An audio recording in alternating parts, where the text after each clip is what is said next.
Ang pulong sa Dios buhi og nagalihok nga gamhanan.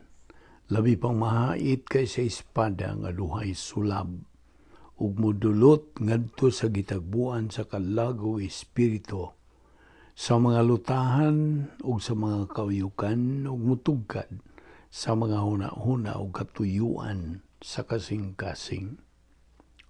All scripture is God-breathed and is profitable for doctrine, for reproof, for correction, for instruction in righteousness, that the man of God might be mature, thoroughly furnished unto all good works. Paningkamuti pagayo ang imong kaugalingon sa pagpakita sa tubangan sa Dios, ingon nga iyang nahimutan, usa ka magtatrabaho nga dili kinahanglan magakaulaw, nga sa hustong paagi magapanudlo sa pulong sa kamatuoran. Before we start our Bible study today, gikinahanglan ang atong pagsusi sa tagsa nato kakalag kung napaway mga sala nagpabilin diyan sa sulod o kinahanglan nga atong isugid ngadto sa tubangan sa Dios nga mahan aron kini dili mahimong babag sa atong pagabuhaton nga pagtuon sa pulong sa Dios. Busa andamang imong kaugalingon karon aron ikaw mapundano sa Espiritu Santo. Panalang kanimo dili pa magtotoo, you are a non-believer. Ang imong buhaton dili ang pagsugid sa imong masala kun dili ang imong paggamit niya ng imong free will aron ikaw makahimo sa labing manungdanong desisyon sa tibuok mong kinabuhi, ang desisyon sa pagtuo kang Ginoong Hesukristo ingon nga imong manluluwas. Busa sa hilo magandam ta. Let us pray.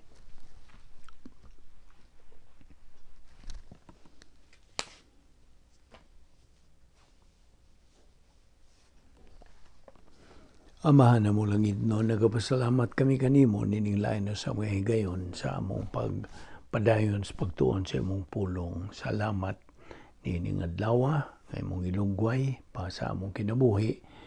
Ubani kami karon sa among pagpadayon sa pagpakaon sa among kalag. Pinagis pagtudlo ka namos balang Espiritu Santo. Tangtang mga babag na niya sa mga nahuna, aron kami makapunting lamang sa imong igatudlo kanamo ning adlaw. Kining tanan namong gipasalamatan sa ngalan ni Ginoong Hesukristo. Amen. Maayong adlaw sa tanan nato mga subscribers, mga higala, ato mga igsuon diyan ni Kristo. Welcome kaninyong tanan. We warmly welcome all of you and we hope nga magabaton ikaw sa imong pagpaubos ngadto sa awtoridad sa pulong sa Dios aron kita matudluan gayud niining mga kamatuoran nga atong gisgutan. Aniya pa kita magadupot sa atong tun-anan nga atong gisugdan kagahapon. What is heaven? Unsa man gyud kining langit? Ug ato na ning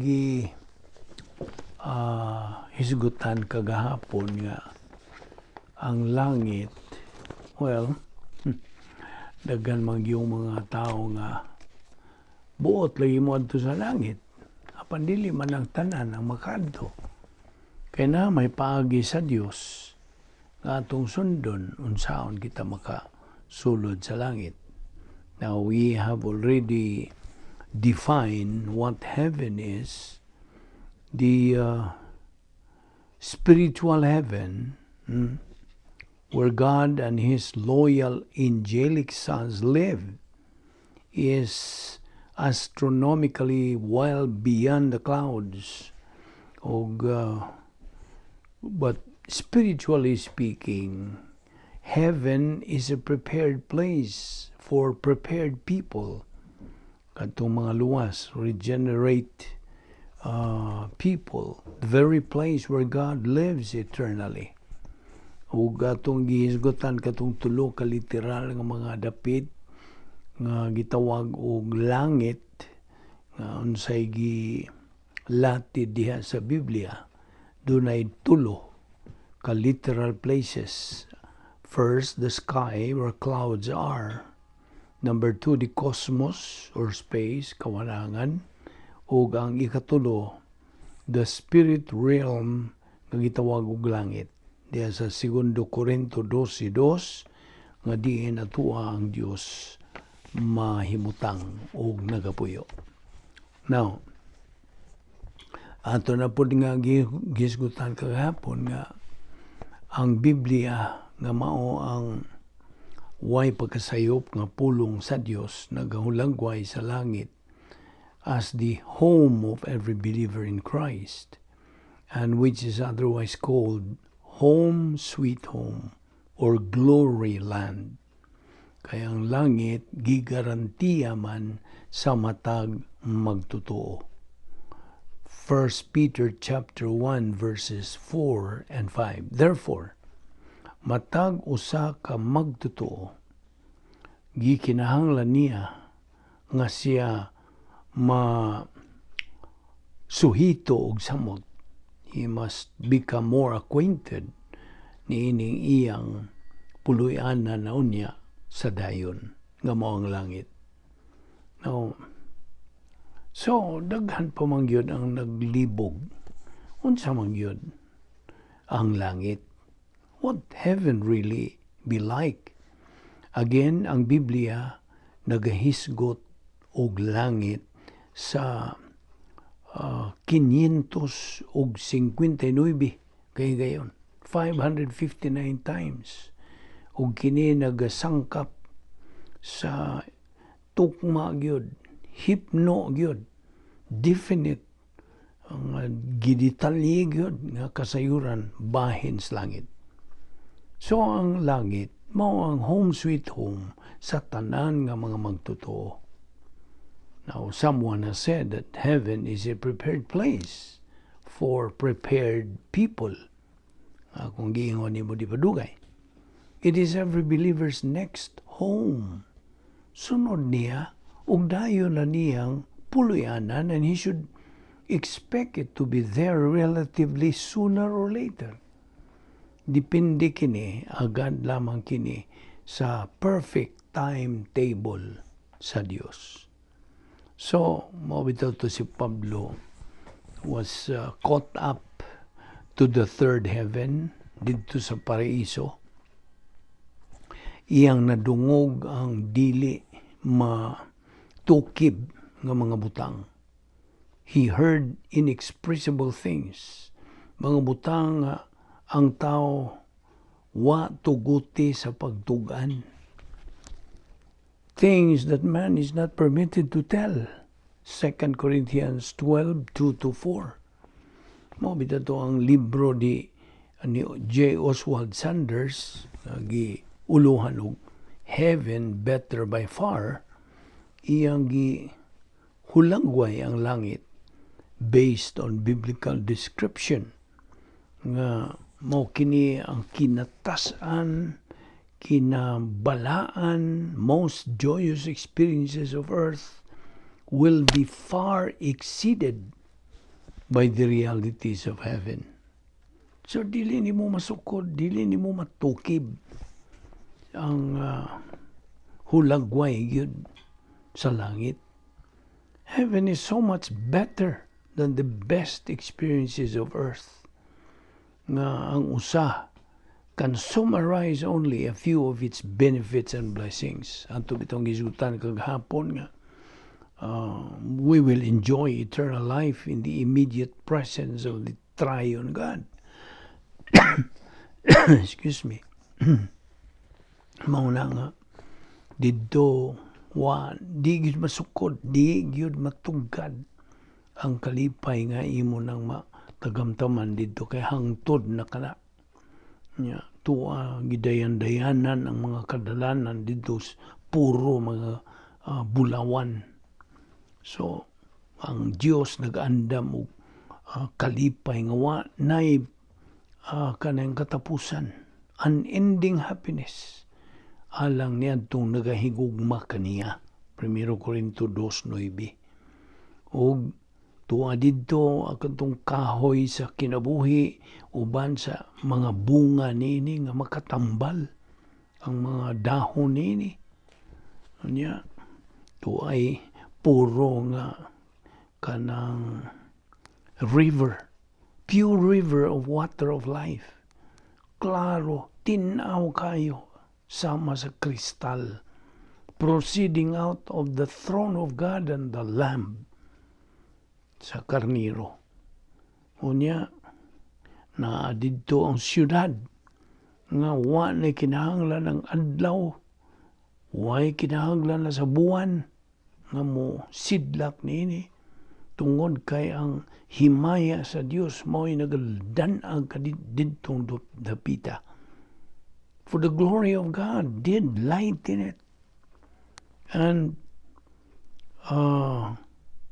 the Lamb is the light thereof. Ang kordero sa Dios mao'y magadanag didto. Revelation 21:23. We will enjoy eternal health didto. We will enjoy eternal rest and peace. We will never know darkness didto. We will enjoy eternal health, eternal wealth, o eternal life. So walang niya ang mga pipila ka mga benepisyo, mga panalangin nga itong matagamtam na dito. Nga, wa ka maghinam-hinam sa pag-adto dito. Busa, dito sa langit, wala itong mga butang kaniadto. The old things are passed away. Wala gani mga hospital, mga doktor, mga nurses, mga parmasya, mga clinics. Wala na. Wala gani mga tambal dito. No more medicines to take. Besides, ikaw batanon kanunay dito with your perfect body. Kanunay lang kang ambungan ug matahom dito. Hangtod. Walay ilhanan, no more distinction of sex and age. Everything is just perfect. Ug busa, anaa ka na'y hingpit nga lawas dito sama sa lawas sa atong Ginoong Jesucristo sa iyang binanhaw ng lawas. In short, ang langit is better by far. Ito akong iingon mo kagahapon. So, can you afford to miss it, Mr. or Mrs. Unbeliever? Missing it is forever ba? Hangtod na. Dito sa langit, wala na kasakit, wala na unsa na mga kaguol, wala na. Puro ra gyud kalipay dito, wala na gani kamatayon. You see? Life in heaven is absolutely perfect. So, how would you feel with all of these things that are absolutely real in heaven? Nakakahingpit nga lawas. No more concern about health dito sa langit. Doon nakahingpit nga kanang palibot. Perfect environment. Hingpit nga kalinaw, hingpit nga kalipay. Salmo 16:11. Hingpit nga kinabuhi. Kay kanang kinabuhi, dayo na eternal life with God. So, wala na dito'y diferensyag edad. Wala na. Wa na tay edad. We live always young. Wa na mga eskwelahan dito. Wa na mga simbahan. Wa na relihiyon. Wa na sala o pagkadautan. Wala na. Wala na kinaiyang magasasala. Wa na gani mga sakyanan. Wa na mga aeroplano, etc. Kaya nga biyahe ka man faster than the speed of light. You see? Wa na shopping centers, wa na mall dito. No need of anything. Tungod kay ang provision dito, hingpit. The provision there is perfect. Of course, mubati pamanta kuntuan atas langit. May nangutana, would you still feel would you still have feelings in heaven? Of course. Apan ka ng atong pagbati dito will only be pleasant and positive. Wala tayo mga negative or evil feelings dito. Wala na. So, ang langit is by far better than any place you or I have ever been or even imagined. Even to describe it is humanly impossible. Imposible. Dili ka na kanang mahulagway sa tinawhanon. Wala. Why magamit na itong mga pulong sa paghulagway niya na. So, sanglit ang langit, hingpit man nga lugar, o dapit. Dili nagyo ka guol dito, na kay kagulanan, mingaw ka, unsa wala. While pahimos ka dito sa langit, never will you get bored. Dili. Na may mga panahon din is kalibutan nga kita murag laayan, dito sa langit, huwag pagkalaay. Instead, you will always be perfectly happy. Hingpit ang imong kalipay dito. Kung dito sa langit, wa na mga kanang laksot, wala na. There are no more ugly people there. No more stupid or dumb or clumsy, embarrassed, manggiuwawon, mahadluko o kanang hadlukan or lonely. Wala na mga butanga dito. Ang labay na ng tanan. Yun doon na pa'y daghan pang mga butanga dili nako tugaan kanimo. Panay usa ka butang nga nakalimtan ako. Wa kay bayran dito. You cannot pay for anything. That's right. Wa na kay bayran dito. You cannot pay for anything. Ano man. Tungod kay diha na nagbayad sa kumplito. Someone has already paid for everything. It's all free. Dito sa langit. Si Ginoong Jesucristo mo'y may bayad dito sa cross. O kinahanglan imo ka ng tuuhan kay kung dili ka mo tuo niya na nga iya ka itong nabuhat, then dili ka makadto sa langit. Higala kung itawag nimo kay di pa man ka magtotoo. So if you think you can pay your own way, sayop ka. Dili ka makahimo na. Dili. So, sa akong kabahin, nagatuo ko sa hugot kang Ginoong Jesucristo nga siya namatay tungod sa akong mga sala o sa imong mga sala dito sa cross. Mao nga madtugyo ko sa langit. Buot pugko nga ikaw mo kuyog. Apan, di man ako mahimo na, I cannot make you. Kaya kung buot kang wadto dito, all you have to do is unsa, unas tanan. Tumuo ka kang Ginoong Hesus ug ikaw maluwas. Mga buhat, 16:31. Tuuhi lang nga si Ginoong Jesucristo may bayad sa imong mga sala.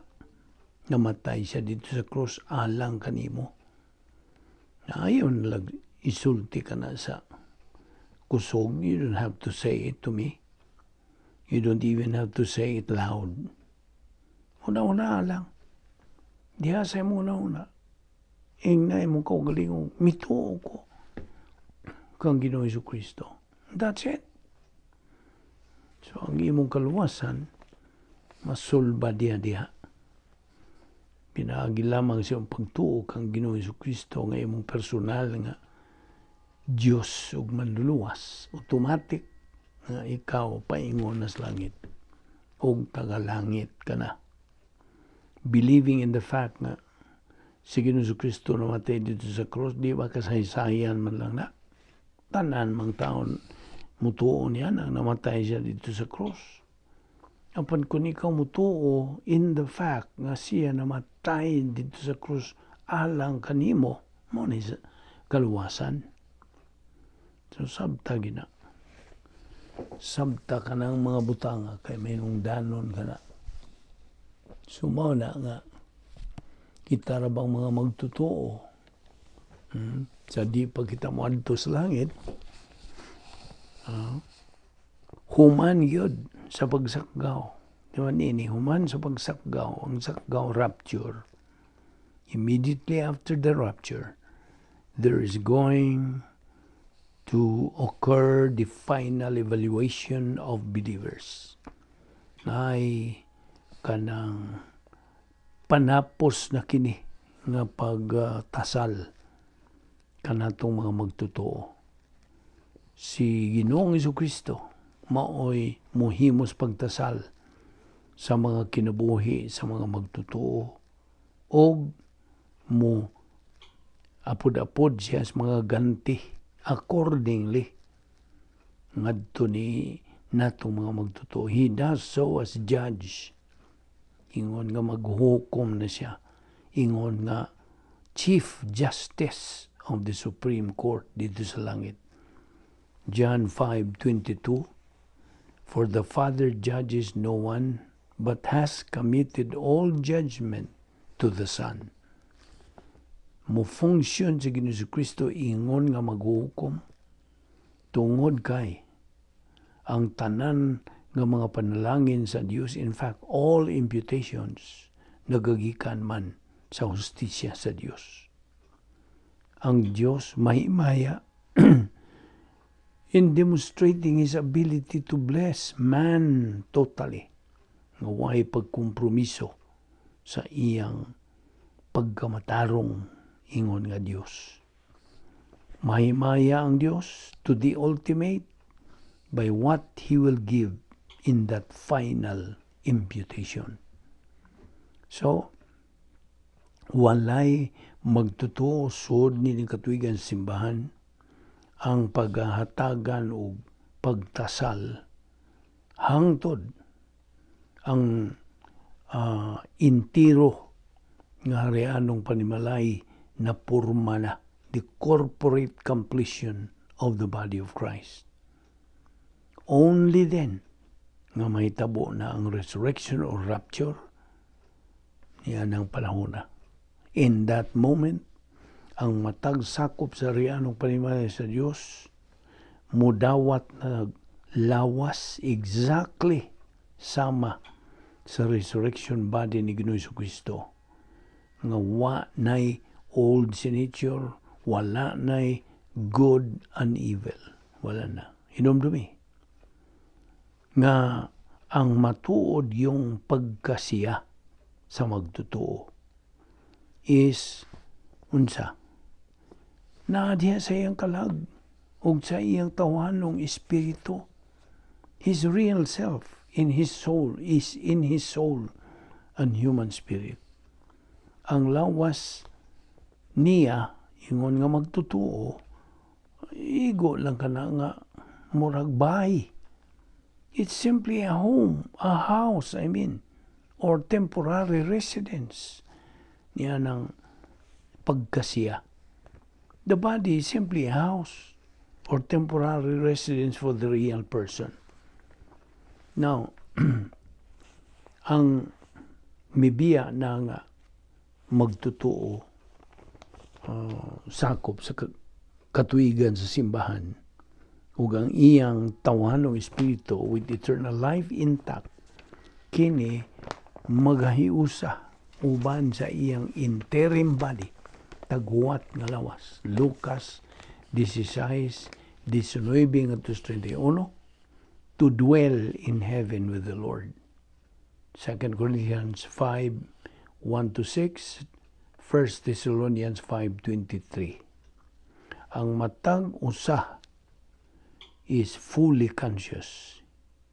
Indeed, no longer limited by a mortal body. His perceptive ability is enhanced. So, kini siya is completely recognizable and perfectly happy. But still, minus a resurrection body. Wa pa man siya tagi binanhong lawas. Atol sa panahon sa pagsakgaw, when the Lord himself shall descend from heaven with a shout, with the voice of the archangel, with the trumpet of God. Nanas 1 Tesalonica 4:16-17. Niya nahigayon na sa pagsakaw. Kining bilyon ka mga magtotoo sa katuigan simbahan ang gitawag og the dead in Christ. Mao ni ang ilang atong pagulagway nila, the dead in Christ. Kini sila will accompany the Lord from heaven to a rendezvous in space above the earth. Nga diin, they will be joined by the living generation of believers. Dito, mudawat na sila sa ilang binanhaw nga lawas. They will receive their resurrection bodies. 1 Corinthians 15:51-54, 1 Thessalonians 4:14-17. And listen to this. Human yun sa pagsagaw, there will be a period of fantastic happiness and celebration. This is what we call the grand reunion of the entire royal family, nga nagakatigom for the first time in spontaneous mass recognition sa atong Ginoong Jesucristo. Kini gitawag og the big genuflection. Romans 14:11 says, "For it stands written, as I keep on living, and by myself I have sworn, every knee shall bow to me," ni Ginoong Jesucristo, "and every tongue shall confess to God the Father." Romans 14:11. Bueno, niining higayuna, this time of worship and of breaking into song, kini will culminate as Christ leads the entire royal procession balik ngadto sa langit. Uban sa nahingpit na nga katuigan simbahan, with the church age completed, the interrupted age of Israel will resume for its final 7 years. Naman na sa Daniel 9:24-27. Kini gitawag sa eschatology nga tribulation. 7 ka literal nga mga tuig sa labihan kagrabing panahon. While the tribulation unfolds on earth, dinhi sa kalibutan, si Ginoong Jesucristo muandam sa iyang pangasaunon to accompany him in his second advent. Sa iyang ikaduhang pag-ani sa kalibutan. Now, if you are smart, unsa may title for the royal family in heaven? What? What is the title? Tubag, the bride of Christ. Pangasaunon ni Ginoong Jesucristo. Revelation 19:7-9, Revelation 22:17. What about one of its titles on earth? Unsa man? Usas mga titulo ni Ginoong Jesucristo. The body of Christ. The body of Christ. Colossians 1:18. Now, dito sa ikaduhang pagbalik ni Ginoong Jesucristo, the second advent, ang hari sa mga hari mubalik dinhi to overthrow Satan. Aron iyang sabay binisaya, to wipe out, overthrow Satan, o iyang ipahimutang ang iyang personal nga 1,000 ka tuig nga pagdumala dinhi sa kalibutan kanhi nga kingdom sa yawa. You see? So, our Lord will establish His personal 1,000-year reign over the devil's former kingdom. And in this future sequence of events, an almost shocking contrast comes. Sa diha nga ang initial celebration and maximum is predicor sa gitawag og big genuflection suddenly gives way to grave solemnity. Si Ginoong Jesucristo will convene court. Iyang tigumon sa usaka tigum. Romans 14:12. So then every one of us shall give account of himself to God. Ato ning ipadayon ugma. Sa paghisgot bahin ini. Din lang na kita kutob o gayaw sipyat sa pagsunod nini. Sa sumpay nining atong pagtuon bahin sa langit. What is heaven? Magampo ta. Higala kung galing mamatay ka karon na ibaw ka pag mahilangit ka o maimpirno ka hangtod sa kang turan. Ang Biblia, ang pulong sa Dios nagkanayon nga imo ka nang maibawan. So nangutana ko nimo. Niining maong pangutana tungod kay mo kining labing manungdanong pangutana sa tibuok mong kinabuhi. So ang pangutana ko mo kini luwas ka ba? Dili question kung sakop ka ba sa kasimbahan, kung dili luwas ka ba? Are you saved? Di pod question kung kinabuhi ka ba o usa ka talahuron o dalaygong kinabuhi, kung dili luwas ka ba? Kinahanglan maluwas kita higala. Higala aron ka maluwas, unas tanan kinahanglan mo angkon ka nga ikaw sa ka makasasala. Admit that you are a sinner. Why matarong nga tao, wala gayoy tao nga matarong, wala nakasabot o nangita sa Dios. Mao ka nagisulti sa kasulatan. Kaya ang tanan na miya gikan sa Dios o nahimo silang dautan. Why bisag usang nagbuhat og maayo, wala bisan usa. Mao na higala. Ang imo mga sala mo hinungdan nga nakabsan ka si maya sa Dios. So, ang Dios nagaandam, nagatanyag kanimo, paagi niya nga ikaw mahilikay sa paghukom didto sa kalayo.